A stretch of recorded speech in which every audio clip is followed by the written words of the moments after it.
الراجل ده خسر كل فلوسه تقريبا مرتين، وبعدين بقى واحد من أغنى الأشخاص على وجه الأرض. ده إيلون ماسك في بداية طريقه بعد ما باع أول شركة ليه بملايين الدولارات. إيلون ماسك قرر إنه يدخل مجالين محدش كان يتوقع لهم النجاح في الوقت ده: صناعة الصواريخ الكهربائية عن طريق شركته سبيس اكس، وصناعة السيارات الكهربائية عن طريق تسلا. في الفترة دي كتير من الناس كانوا شايفينه مجنون، الفلوس اللي معاه بدأت تخلص بسرعة. سبيس اكس فشلت في أول 3 محاولات لإطلاق صواريخها، وكل فشل كان بيكلفه ملايين الدولارات، كان على وشك الإفلاس. في نفس الوقت تسلا كانت بتواجه صعوبات في الإنتاج، وكان في شكوك كبيرة في مستقبل السيارات الكهربائية نفسها. تخيل نفسك مكانه، خسرت كل فلوسك تقريبا، والناس كلها بتقول إنك ماشي في طريق غلط. أي حد تاني كان هيستسلم، لكن إيلون ماسك عنده إصرار عجيب، كمل وفشل تاني، لكنه اتعلم من كل فشل، وفي الآخر قدر يعمل اللي محدش كان يتخيله: صواريخ بترجع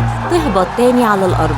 وبعدين عمل تسلا وغير مفهوم العربيات الكهربائية. الناس كانت بتقول دي موضة وهتختفي، لكن هو حولها لواقع. قول لنا انت ايه قصتك؟